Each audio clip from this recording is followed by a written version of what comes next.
And this was a really encouraging story to see because, again, not to get too uncharitable, but the Jesuits get a lot of flack these days. And I say this as someone who of course, loves our own Father McTague and the work of many other... I love Father McTague, but the Jesuits have kind of earned it in the modern age. Yes. It's just really tragic because it's like they have, hundreds of years of being such an instrumental force in conversion for, fighting against the so-called Protestant Reformation, which is, not really reforming much. But their work in education, their work in missionary efforts, just an incredible history. The issue is... and you can give me your opinion here, Jake, but I think the issue is that the Jesuits are always super intelligent, like it's sort of a requirement to become a Jesuit. And I think that means that the depths of your malevolence are higher. Yeah. Literally, I think it means that you can do more damage if you're like aiming in the wrong direction because you are actually more learned and you are, more educated and more intelligent. And so you had this group of people. It's always like, what's that organization? Mensa, right? The, high IQ organization. I often thought, how weird is it for people to join that, not knowing what the moral, stakes are? Like, for example, you join this organization, and it's people who are just high intelligence, but you have no idea if they're good or bad. Do you want to be around them? That's what I always thought was really weird. Exactly. Anyway. But so to sum up this story, so a Jesuit priest, Father Peter Ryan, S.J., is visiting his brother William. His brother William is not a Jesuit priest. He's a Fidei Donum priest, which I believe means he's a diocesan priest who's allowed to serve as a missionary. Diocesan priest from Washington, but serving as a missionary in Togo in West Africa. And this story says that during the visit of this Jesuit priest to his brother priest, a delegation from an important family in the area arrived. They had decided to renounce their ancestral idol. So yes, paganism is alive and well in many parts of the world, including in Africa, and this family had an actual ancestral idol that they worshipped, but they've decided they want to renounce it. And so they ask Father William to come and destroy it. And several neighboring families also joined them in this. This is so cool. So the big day begins with a mass, the account says, followed by a procession of hundreds of people from the church to the houses. There, holy water and exorcised salt were used, and Father Peter, the Jesuit priest who was visiting, enthusiastically smashed the idols with a sledgehammer before burning the remains. There's a great picture here of this Jesuit priest with a big smile on his face and a sledgehammer in his hands, knocking down these idols and smashing them. And the faithful were singing this song in the local language, Jesus is the victor. And then they demolished the rest of the shrine, and a large cross was placed in the middle of the rubble. This sounds just like a story out of, who did we just have recently? Saint Boniface chopping down the tree? Exactly. This is a great example, This is what you want, And it also just seems very, historical. And so I love the fact that it just happened. Yes. To be the guy wielding the hammer, for example, wouldn't it feel just so... Very satisfying.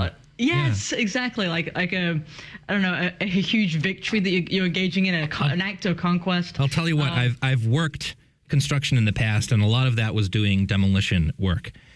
Nothing as exciting as blowing up buildings. It was mostly just going into buildings and knocking down walls and things like that. Yeah. And that's already fairly satisfying. It's a good stress relief to just go in there and knock down some drywall and some metal or wood studs and that sort of thing. Imagine knowing that the church is endorsing your demolition work to destroy these idols and help liberate this family and bring them closer to Christ. Just an amazing opportunity. Imagine knowing that God is. Yes. You know what I mean? Like, just an act of service to God, but you're there with the sledgehammer in your hand. It's great timing There's for something really cool about that. Yes, it's great timing for this Jesuit priest who happened to be visiting his brother at the time when this request comes through. So he was able to join in helping his brother actually do this work. Imagine that, having your brother be a priest too, and you can actually work together on something like this. Just such a great story and just a lovely bright spot in, again, there's a lot of bad news that we have to cover here on the show. We do try and, it's not even balancing it out with good news just for the sake of balancing it out. It is important to remember that there is good news like this out there in the world, that our Lord doesn't abandon us. It often feels like things are getting difficult, and we as humans tend to lose that faith, that trust, that belief that we are not abandoned. It's normal to happen. There's an entire book in the Bible about it feeling that way. It's called the Book of Job. It's well worth reading, because that is the inspiration, is to remain faithful nonetheless, and you will be rewarded. And sometimes you will get those consolations. Sometimes it'll take a while before you are consoled in some way. But these stories are like consolations here in the world, that no, the church is still the church. God is still in heaven, and he is still everywhere.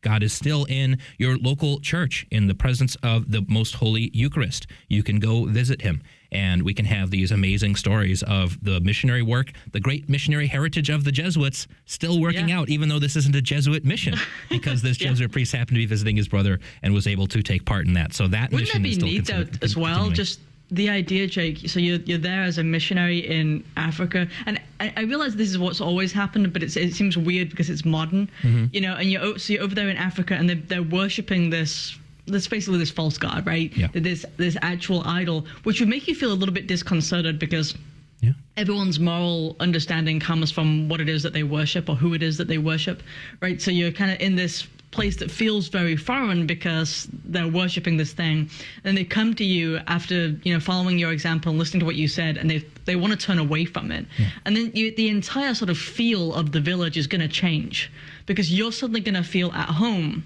because you understand that they understand, you know, who we're aiming toward, what our, you know, shared moral compass looks like. I mean, it changes everything. It really does.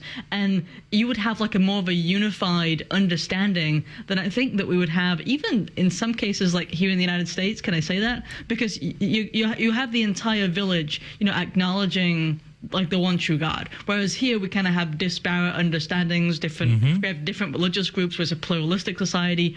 And so in that, like, I don't know, that little nugget of an area, you're going to have a sense of home. Yeah. Right? That we yearn for. So yeah, I love that. Yes, it's a great story.